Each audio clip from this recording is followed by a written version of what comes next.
ہم وہی کہیں گے جو ہمارا دین ہم کو بتاتا ہے، عمل کرو تو تمہارا بھلا ہے۔ ماہ رمضان المبارک ہمارے درمیان جلوہ افروز ہونے والا ہے۔ یہ ایک بڑا مقدس مہمان ہے۔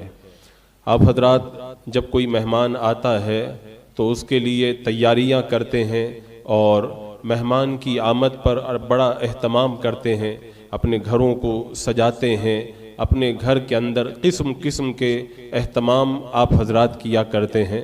تو ایک عام مہمان یا اپنے اعتبار سے جو خاص مہمان ہوتا ہے اس کی آہ و بھگت اور اس کی عزت کے لیے ہم بڑا اہتمام کرتے ہیں اور بڑے اچھے انداز کے اندر اس کا استقبال کرتے ہیں۔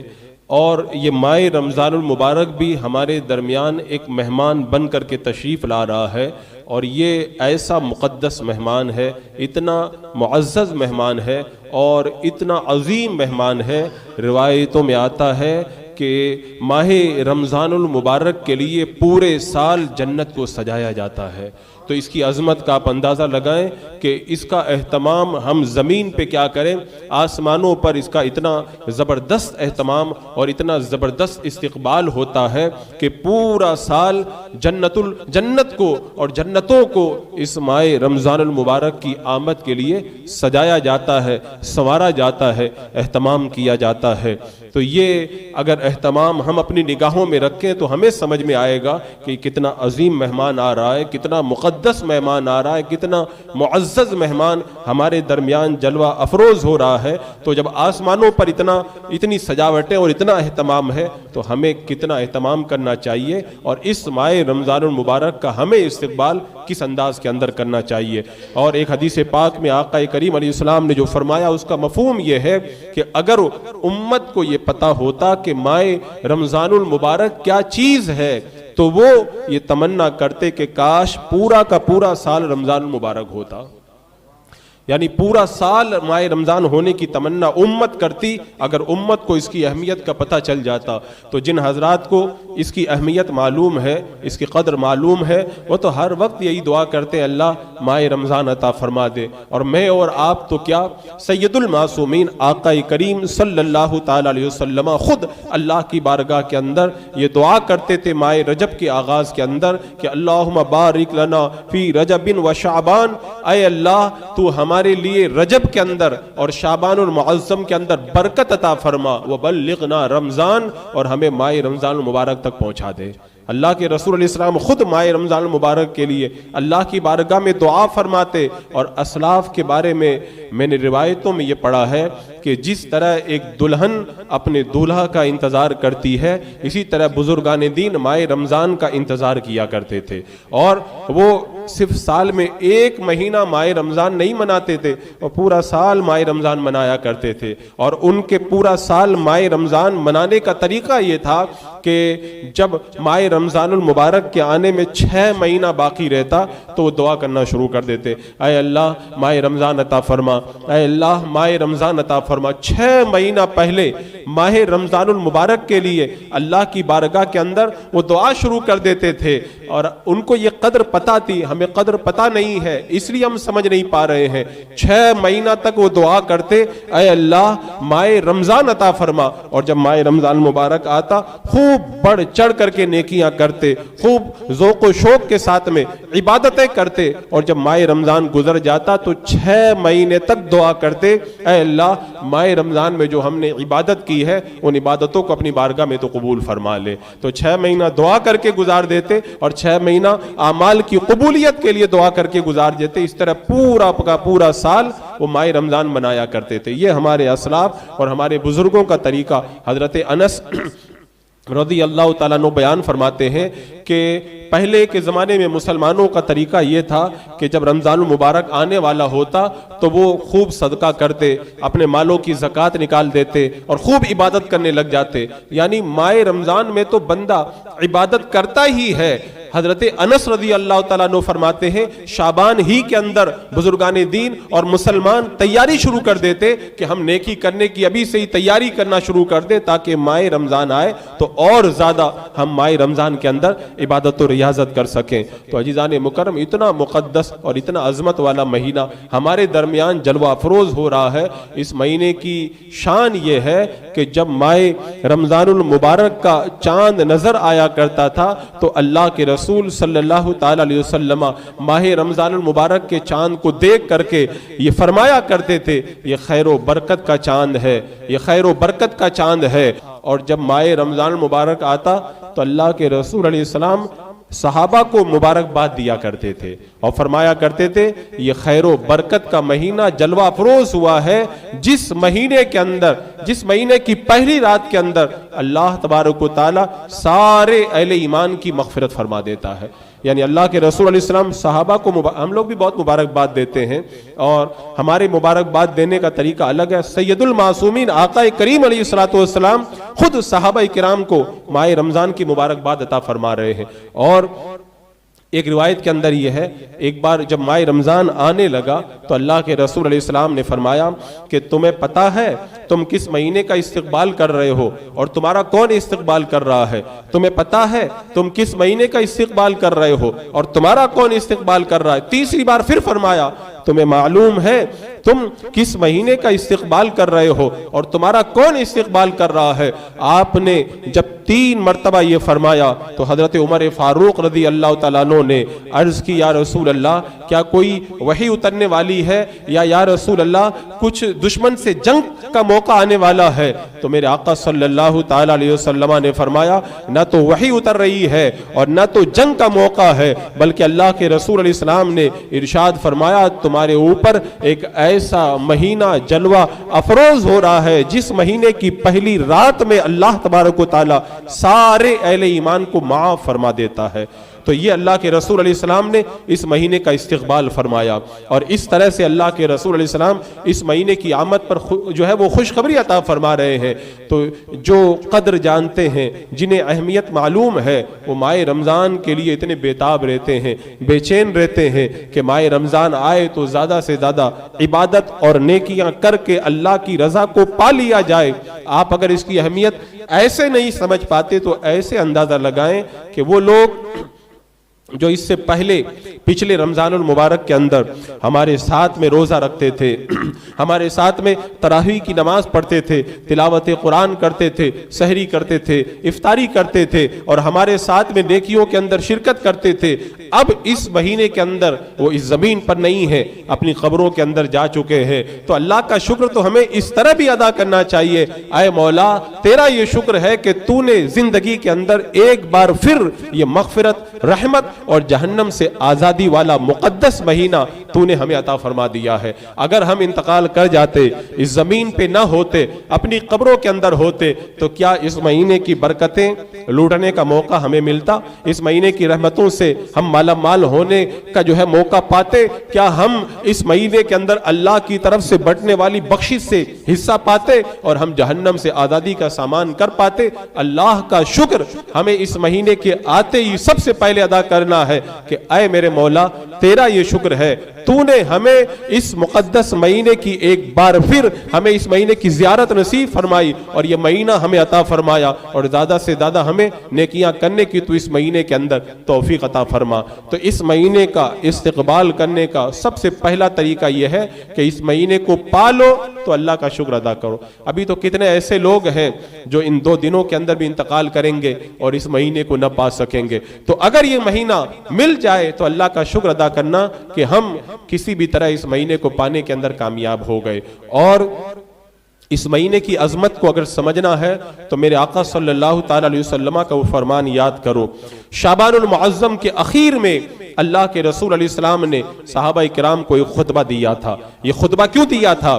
اس لیے دیا تھا تاکہ صحابہ کو بھی پتا چلے اور صحابہ کے توسط سے آنے والی قیامت تک کی امت کو یہ پتا چل جائے کہ ماہ رمضان کیا ہے، رمضان المبارک کتنا برکت والا مہینہ ہے۔ اسی لیے تو اللہ کے رسول علیہ السلام استقبالیہ خطبہ دے رہے ہیں، ماہ رمضان کا استقبال فرما رہے ہیں، صحابہ کو جمع کر رہے ہیں، اور صحابہ کے درمیان میرے آقا علیہ الصلوۃ والسلام شعبان کے اخیر کے اندر یہ خطبہ دے رہے ہیں اور ارشاد فرماتے ہیں مفہوم حدیث یہ ہے کہ تمہارے درمیان ایک خیر و برکت والا مہینہ جلوہ افروز ہو رہا ہے۔ پھر میرے آقا نے فرمایا اس مہینے کے اندر ایک رات ایسی ہے جو 1000 مہینوں سے بہتر ہے، یعنی جو بندہ اس ایک رات میں عبادت کرے تو اللہ تبارک و تعالیٰ اسے 1000 مہینوں کی عبادت کا ثواب عطا فرما دیتا ہے۔ اور پھر آقا کریم علیہ السلام نے ارشاد فرمایا کہ اور دنوں کے اندر بندہ اگر کوئی نیکی کرے یعنی نفل کام کرے تو اسے نفل کا ثواب ملتا ہے۔ اس مہینے میں اگر بندہ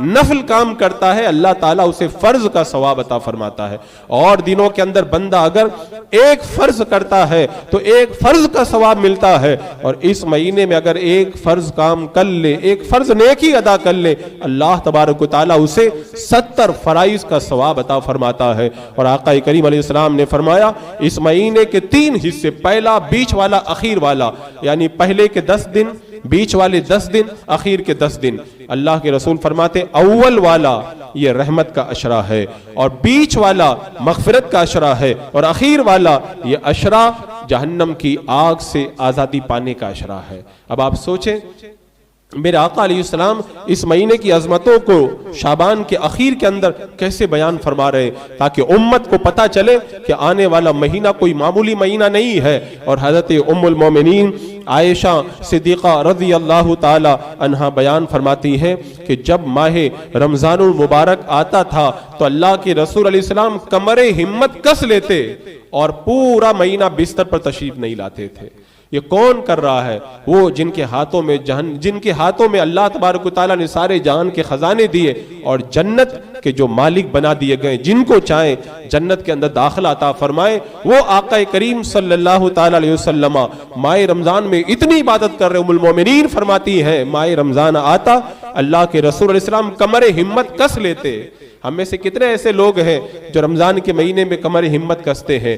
ویسے ہی اللہ کے رسول علیہ السلام اتنی عبادت کرتے تھے، خود رب نے فرمایا یا ایھا المزمل قم اللیل الا قلیلا، یعنی میرے رب نے خود اپنے حبیب سے فرمایا اے محبوب رات میں آرام بھی کیا کرو۔ مفہوم یہی ہے آیت کریمہ کا۔ میرے آقا علیہ السلام پوری رات عبادت کرتے، پائے مبارک کے اندر ورم پڑ جاتے، رب نے فرمایا محبوب رات میں عبادت بھی کیا کرو اور آرام بھی کرو۔ لیکن میرے آقا علیہ السلام ماہ رمضان کے آنے پر اتنی عبادت کرتے، ام المومنین فرماتی ہے کمر ہمت کس لیتے اور ختم رمضان المبارک تک بستر پر تشریف نہیں لاتے۔ اور ام المومنین فرماتی ہیں کہ اللہ کے رسول علیہ السلام جب ماہ رمضان آتا تو آپ کے چہرے کا رنگ متغیر ہو جاتا۔ متغیر ہونے کا مطلب یہ نہیں کہ چہرے کا رنگ جیسے بدل جاتا، یعنی متغیر ہونے کا مطلب یہ خوف خدا سے اور اللہ کے خوف سے، خوف کے جو آثار ہوتے ہیں وہ آپ کے چہرے پہ نظر آنے لگتے۔ اللہ کے خوف سے آپ جو ہے وہ اور زیادہ عبادت کے لیے تیار ہو جاتے۔ پھر فرماتی ام المومنین پھر آپ ماہ رمضان میں بکثرت عبادت کیا کرتے تھے۔ اور پھر فرماتی ہے ام المومنین عائشہ صدیقہ رضی اللہ تعالیٰ عنہا کہ اللہ کے رسول صلی اللہ تعالیٰ علیہ وسلم ماہ رمضان میں پوری رات جاگتے تھے، اور جب آخری 10 دن رہ جاتے تو اللہ کے رسول علیہ السلام ساری ازواج مطہرات کو بھی جگایا کرتے تھے، سب رات بھر عبادت کیا کرتے تھے۔ اب آپ سوچیں میرے آقا علیہ الصلوۃ والسلام کتنی عبادت کرتے، اور دنوں میں بھی قرآن پڑھتے لیکن ماہ رمضان میں اور زیادہ قرآن کی تلاوت کرتے، اور دنوں میں بھی صدقہ کرتے، لیکن میرے آقا علیہ السلام اس ماہ رمضان المبارک میں تیز چلنے والی ہوا سے بھی زیادہ صدقہ و خیرات کیا کرتے تھے۔ اللہ کے رسول علیہ السلام کی عبادت و ریاضت کو جب دیکھو آپ ماہ رمضان المبارک کے اندر تو ہمیں حیرت ہوتی ہے، کہاں وہ معصوموں کے سردار اور کہاں ہم سر سے لے کے پاؤں تک گنہگار۔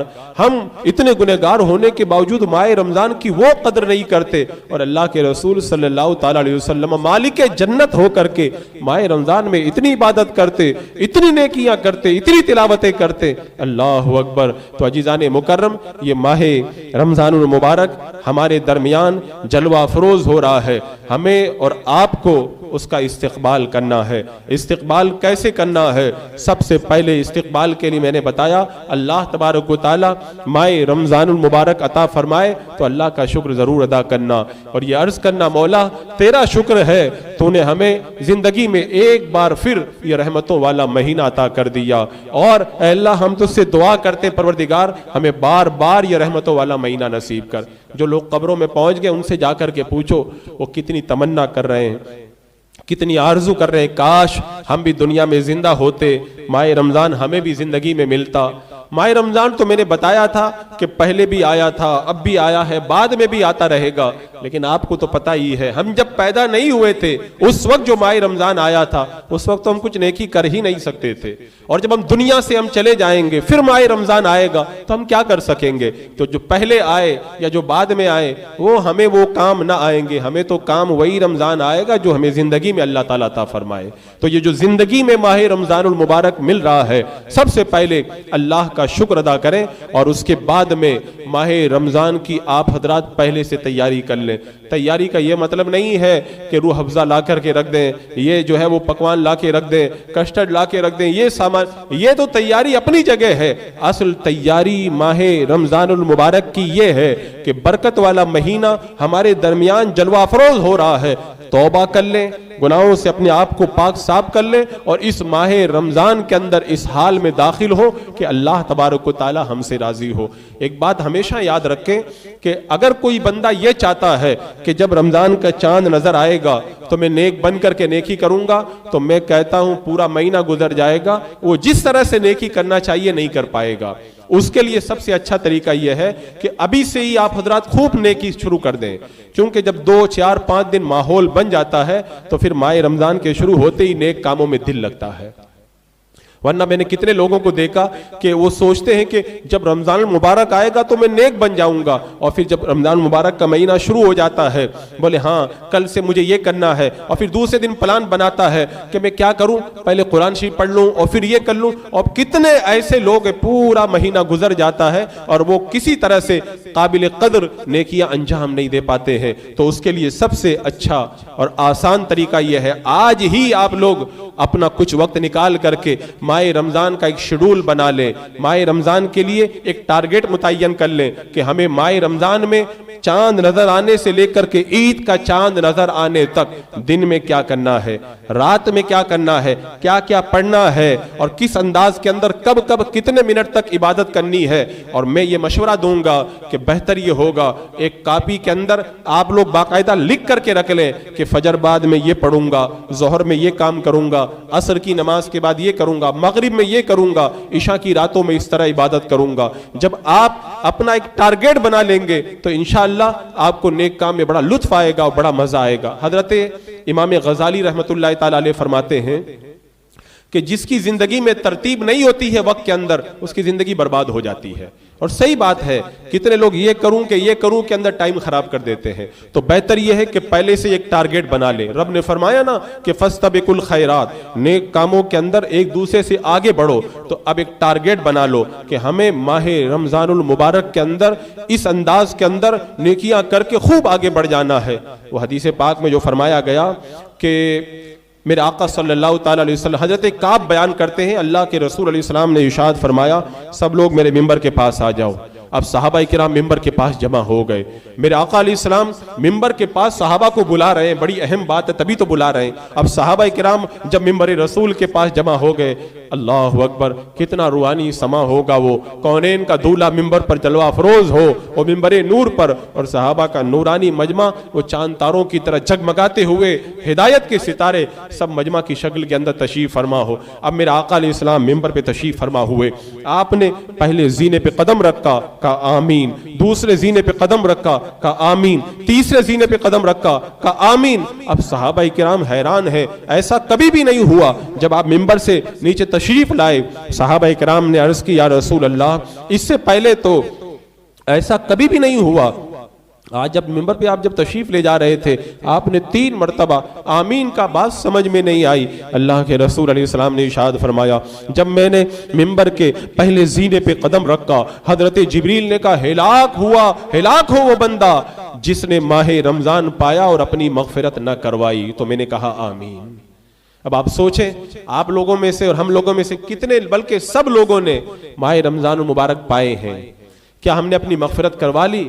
پچھلے رمضان میں کیا ہم نے اتنی نیکیاں کی کہ ہماری مغفرت ہو جائے؟ اس سے پہلے بھی ماہ رمضان آیا تھا, اس سے پہلے بھی آیا تھا. کسی نے 10 رمضان کے مہینے پائے بالغ ہونے کے بعد, کسی نے بالغ ہونے کے بعد 20, کسی نے 30, کسی نے 50 مہینے ماہ رمضان کے پا لیے. ایک ماہ رمضان المبارک اگر کوئی بندہ پا لے اور وہ اپنی مغفرت نہ کروائے, حضرت جبریل کہہ رہے ہیں وہ ہلاک ہو جائے. میرے آقا فرماتے آمین. ادھر ملائکہ کے سردار کہہ رہے ہیں اور ادھر انبیاء کے سردار آمین کہہ رہے ہیں. اب آپ سوچیں اپنا جائزہ لیں, ہم میں سے کتنے ایسے لوگ ہیں جنہوں نے ماہ رمضان پا کر کے اپنی مغفرت کروائی ہے؟ اگر کروائی ہے سب کو مبارکباد ہے جنہوں نے اپنی مغفرت کروا لی. لیکن اگر ماہ رمضان المبارک پانے کے بعد ہم نے اپنی مغفرت نہ کروائی تو کیا یہ ہلاکت نہیں ہے ہمارے لیے؟ کیا ہمارے لیے بربادی نہیں ہے؟ کیا ہمارے لیے جہنم میں جانے کا سامان نہیں ہے؟ تو خدا کے لیے اب تک جو ہوا سو ہوا, اس کے لیے اللہ کی بارگاہ میں توبہ کریں اور اب یہ تہیہ کر لیں. آج اب جو ماہ رمضان آ رہا ہے انشاءاللہ اس ماہ رمضان مبارک کے اندر میں اتنے نیک کام کروں گا, اتنا اپنے مولا کو راضی کروں گا کہ انشاءاللہ میں اپنے رب کو راضی کر کے اپنی مغفرت کا سامان کرا لوں گا اور ہلاکت سے بچ جاؤں گا. یہ تہیہ کریں, اپنے دل میں پورا ارادہ کریں. آگے حدیث پاک میں ہے جب دوسرے زینے پہ میں نے قدم رکھا تو حضرت جبریل امین نے کہا کہ ہلاک ہو وہ بندہ جس پر آپ پر درود پڑھا جائے, آپ کا نام لیا جائے اور وہ آپ پر درود پاک نہ پڑھے.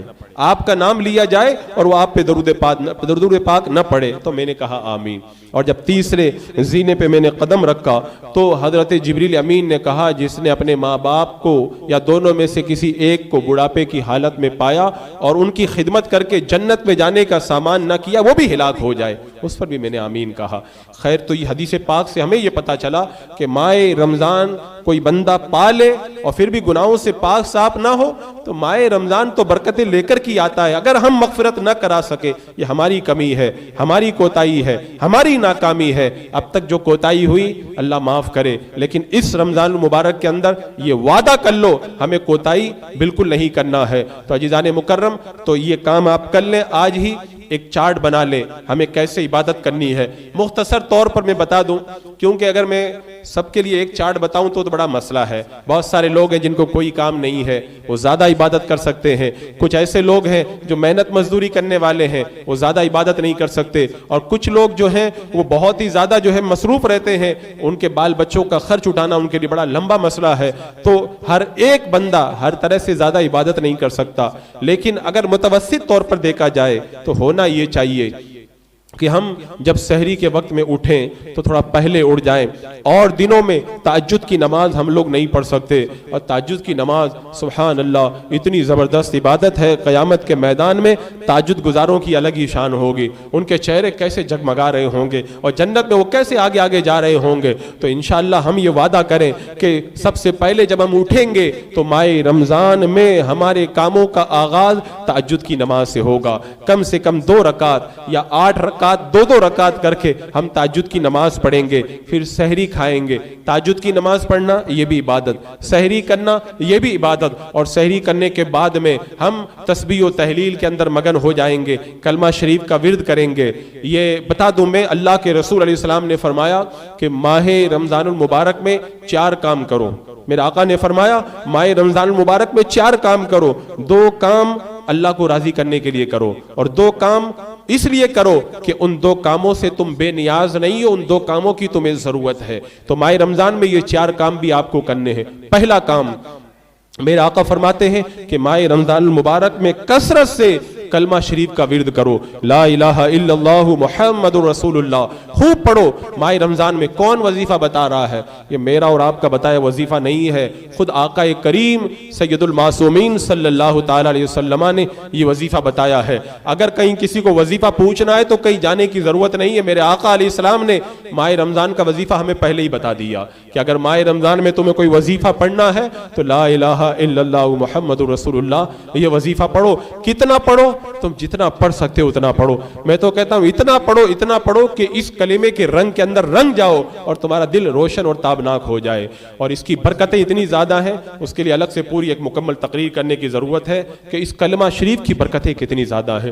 بس میں اتنا کہوں گا کہ جس طرح لوہے پہ زنگ لگ جاتا ہے تو پھر وہ لوہا زنگ آلود ہو کر کے بیکار ہو جاتا ہے, تو اس کو صاف کرنے کا کوئی طریقہ ہوتا ہے. تو دل میں اگر زنگ لگ جائے اور بالکل لوہے پہ زنگ لگے ہوئے کی طرح دل ایک دم بالکل بیکار ہو جائے, اگر کوئی بندہ اس کلمہ کو پڑھے سارا زنگ دور ہو جائے گا اور دل چماچم کرنے لگے گا, جگمگانے لگے گا. یہ اتنا بہترین وظیفہ ہے. میرے آقا فرماتے ہیں دوسرا کام جو اللہ کی رضا کے لیے ماہ رمضان میں کرو وہ ہے کثرت سے توبہ استغفار کرو. استغفر اللہ ربی من کل ذنب واتوب الیہ, یا استغفر اللہ. لیکن ایک بات یاد رکھیں, جب بھی اس استغفار کو کریں تو اس وقت دل حاضر ہو اور دماغ میں یہ تصور ہو کہ ادھر بندہ پڑھ رہا ہے کہ اللہ میں تیری بارگاہ میں اپنے گناہوں سے توبہ کر رہا ہوں, استغفر اللہ ربی من کل ذنب, اور دماغ کے اندر یہ خیال رہے اے اللہ میں نے فلاں گناہ کیا تھا اس سے بھی توبہ کر رہا ہوں, میں نے فلاں گناہ کیا تھا اس سے بھی توبہ کر رہا ہوں. اپنے گناہوں کو یاد کر کے توبہ استغفار کریں, پھر دیکھو اللہ تعالیٰ کیسی برکتیں عطا فرماتا ہے. پھر میرے آقا فرماتے ہیں دو کام اور کرو ماہ رمضان میں. پہلا کام اللہ سے جنت خوب مانگو, رمضان کے مہینے میں اللہ سے خوب جنت مانگو اور جنت کا سوال کرے اللہ جنت الفردوس عطا فرما. اور اگر محبت میں دعا کرو تو اس طرح دعا کرو اللہ جنت دے اور جنت میں تیرے حبیب کا ساتھ ہمیں عطا فرما. اللہ کی بارگاہ میں اس طرح دعا کرو, کیونکہ روایتوں میں آتا ہے جب کوئی بندہ 3 مرتبہ اللہ سے جنت مانگتا ہے تو جنت خود اللہ سے کہتی ہے اللہ یہ جنت کا سوال کر رہا ہے, یہ جنت کی نعمتیں تو اس کو عطا فرما دے. اور چوتھا کام ماہ رمضان میں اللہ سے خوب دعا کرو اللہ ہمیں جہنم کے عذاب سے بچا, کیونکہ جب 3 مرتبہ بندہ جہنم کے عذاب سے بچنے کی دعا کرتا ہے تو جہنم خود اللہ کی بارگاہ میں عرض کرتا مولا اسے تو میرے عذاب سے بچا لے. تو آپ دیکھیں ماہ رمضان میں ہم بہت دعا کرتے ہیں جہنم سے بچنے کی, ہمیں دھیان نہیں رہتا. آپ لوگ تراویح پڑھتے ہو, تراویح میں 4 رکعت کے بعد بیٹھتے ہو تو کیا پڑھتے ہو اللہم اجرنی من النار, اللہم اجرنی من النار, یا مجیرو یا مجیرو. تو یہی تو پڑھتے ہو, اس کا مطلب ہی یہی ہے اللہ ہمیں جہنم کے عذاب سے بچا. ہم پڑھتے ہیں لیکن ہمیں پتہ ہی نہیں رہتا ہے. تو دعا کرو تو تصور کرو کہ ہم جہنم کے عذاب سے بچنے کے لیے اللہ کی بارگاہ کے اندر دعا کر رہے ہیں. اور اس مہینے کا آخری عشرہ تو جہنم سے آزادی کا ہی عشرہ ہے, اور روایتوں میں موجود ہے اس مہینے کی پہلی رات ہی میں اللہ تعالیٰ بندوں کی طرف نگاہ رحمت فرماتا ہے, روزانہ 10 لاکھ لوگوں کو جہنم سے آزادی دیتا ہے. اور جمعہ کے دن, ماہ رمضان کے جمعہ کے دن ہر گھڑی 10 لاکھ لوگوں کو جہنم سے آزادی دی جاتی ہے. اور جب آخری تاریخ آتی ہے تو پورے مہینے میں جتنے لوگوں کی مغفرت کی گئی ہے اتنے لوگوں کی اللہ تعالیٰ آخری رات میں جہنم کی آگ سے آزادی عطا فرماتا ہے اور ان کی مغفرت فرما دیتا ہے. تو عزیزان مکرم اس مہینے کے اندر کثرت سے ہمیں جو ہے وہ اللہ کی بارگاہ میں دعا کرنا چاہیے اللہ ہمیں جہنم کے عذاب سے بچا. تو عزیزان مکرم چارٹ بنا لیں, تہجد پڑھیں, سحری کریں اور اس کے بعد میں تسبیح پڑھنے لگ جائیں. وہ تسبیح جو میں نے بتائی تھی سبحان اللہ وبحمدہ, سبحان اللہ العظیم